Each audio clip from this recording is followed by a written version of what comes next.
Lluvias de bendiciones. Estamos llenos de lluvias de bendiciones. Este día tan precioso, hermoso y rico del Señor. Agosto 13 de 2026, jueves de la 19ª semana del tiempo ordinario. Ven, Espíritu Bello, poderoso, lleno de vida, porque verdaderamente eres Dios que viene a nosotros. Y un fruto que necesitamos del Espíritu Santo es la mansedumbre, porque verdaderamente nos da el control de la ira y de los deseos para no tener venganza, sino suavemente, en el amor de Dios, poder hacer su voluntad. Porque verdaderamente, donde me quiere llevar el pecado, es que yo viva desordenado. ¿Y desordenado en qué? En la manera de comer, en la manera de escuchar, en la manera de mirar. Y verdaderamente, no solamente me da el fruto del Espíritu Santo, si estoy bautizado en el nombre del Padre y del Espíritu Santo, sino que también me da salud. Porque quien come lo que debe comer, en el nombre de Jesús, si es la voluntad de Dios, en su cuerpo tiene salud. Pero también quien escucha y mira lo que debe mirar y se niega a dejar de mirar lo que no tiene que mirar, entonces verdaderamente puede tener la salud espiritual y material. Ven, Espíritu Santo Bello, para poder reflexionar. Ezequiel, capítulo 12, del 1 al 12. El Señor me habló y me dijo: hijo de hombre, vives en medio de un pueblo rebelde. Tienes ojos para ver y no ven, oídos para oír y no oyen, porque son un pueblo rebelde. Ahora, pues, hijo de hombre, prepara tus cosas como quien va al desierto, y vete de día, ante la vista de todos, a ver si se dan cuenta de que son un pueblo rebelde. Arregla tus cosas como quien va al desierto, de día, ante la vista de todos, y sal por la tarde, a la vista de todos. Como salen los desterrados, haz a la vista de todos un agujero en la pared y sal por ahí, ante la vista de todos. Échate tus cosas al hombro y sal en la oscuridad. Cubre la cara para no ver el país, porque te he convertido en una señal para tu pueblo de Israel. Hice pues lo que el Señor me había ordenado. De día preparé mis cosas como quien va al desierto. Por la tarde hice un agujero en la pared con la mano y salí en oscuridad como mis cosas al hombro, ante la vista de todo. La mañana siguiente el Señor me habló y me dijo: hijo de hombre, ¿no te has preguntado el pueblo de Israel, ese pueblo rebelde, qué era lo que estaba haciendo? Pues anúnciales. Esto dice el Señor. La palabra se refiere al príncipe que está en Jerusalén y a todo el pueblo de Israel que vive en la ciudad. Dile: yo soy una señal para ustedes. Lo que he hecho, eso harán con ustedes. Irán cautivos al desierto, y su príncipe con sus cosas al hombro saldrán en la oscuridad. Perforarán una pared para que puedan salir y se cubrirán la cara para no ver el país con sus ojos. Verdaderamente Dios no habla de la rebeldía del pueblo y manda a Ezequiel para que haga esa señal por la rebeldía del pueblo. Y en latín, rebeldía viene de un prefijo re, que significa hacia atrás o repetir en u, pero en oposición, y un sustantivo bellum, que significa guerra.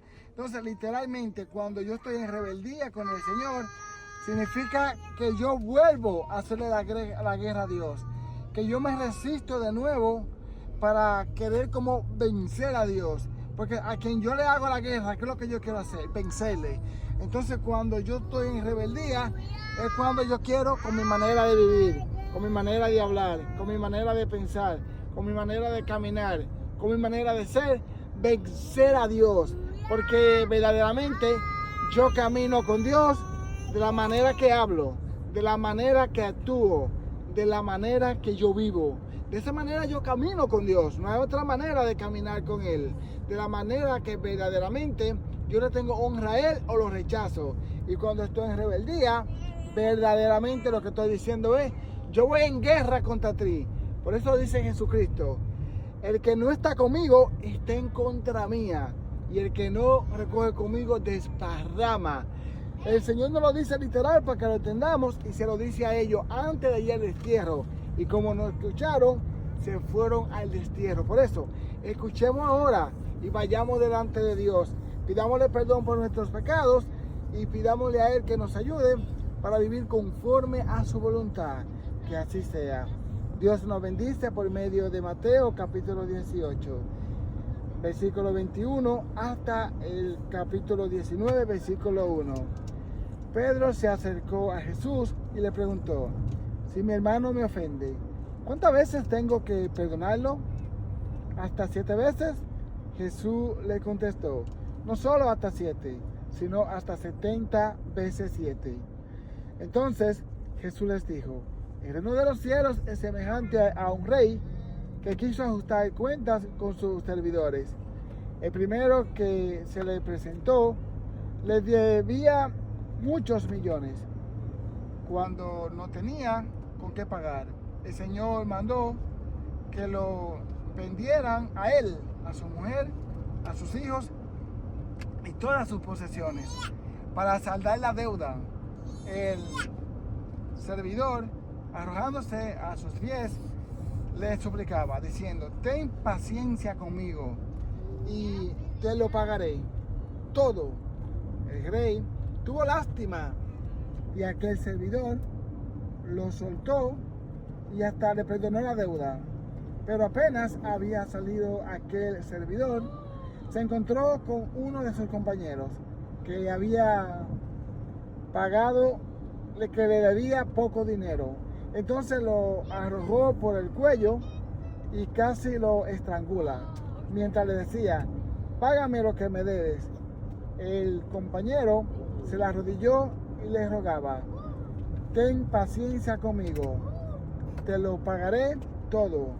Pero el otro no quiso escucharlo, sino que fue y lo metió en la cárcel hasta que le pagara la deuda.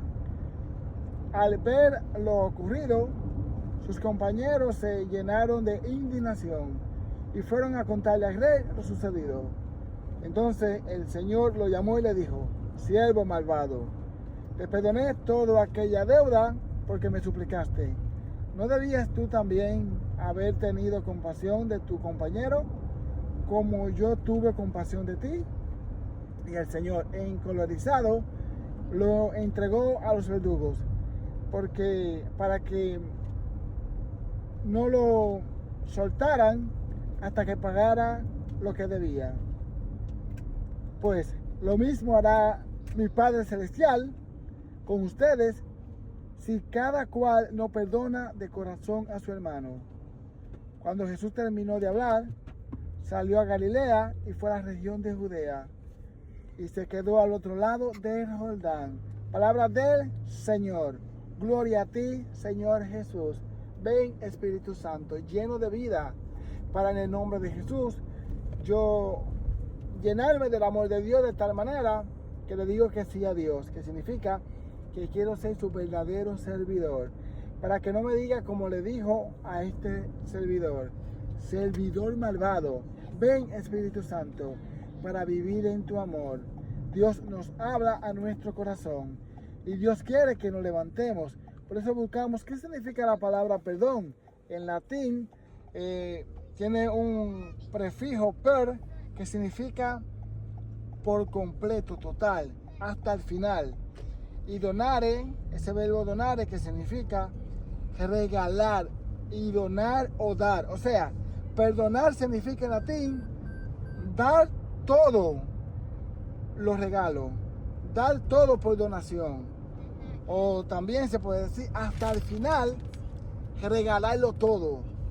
Eso significa perdonar. ¿Qué significa? Lo que verdaderamente nos está diciendo Jesucristo. Perdonar 7 veces 7 significa hasta el final, porque el número 7 significa perfecto, completo. O sea, hasta el final. Por eso Pedro, que está pasando por una situación difícil, quizás está viendo como los hermanos los oprimen, y le pregunta al Señor. Y es lo que nosotros le preguntamos al Señor cuando verdaderamente nos oprimen, cuando pasan situaciones difíciles, y especialmente cuando una misma persona sigue ofendiéndome, yo la sigo perdonando. ¿Qué nos dice el Señor? Perdonemos 7 veces 7, que significa siempre. Y nos hace una parábola. Un servidor que debe una deuda que no puede pagar. Ese es nuestro pecado. Es una deuda que no podemos pagar. Y Dios nos ha perdonado por medio de su sangre. Él fue donde Él y le rogó. Y es lo que hacemos nosotros delante del sacerdote. Porque es la única manera, según la Biblia, que podemos recibir el perdón. En la confesión, pidiéndole perdón al Señor por medio del sacerdote, arrodillándonos delante del sacerdote y en el nombre de Jesús nosotros confesar nuestro pecado, que Él lo escuche, y por medio de Él, por medio de la iglesia, recibir el perdón de los pecados. Está bien, pero luego que salgo de ahí tengo que hacer otra cosa. Tengo que perdonar a mi hermano, y si no lo perdono, el perdón está incompleto. Por eso al final no habla del infierno, al final habla del purgatorio. ¿Por qué? Porque esa persona fue arrepentida y verdaderamente pidió perdón. Y ese perdón verdaderamente vale. Pero tiene que pasar por una purificación del purgatorio. Porque de la misma manera que tuvo Dios compasión con él, tiene que también perdonar. Y si no perdona, está incompleto. Pero ese pecado no lo lleva al infierno. Sino que aquí dice que el purgatorio.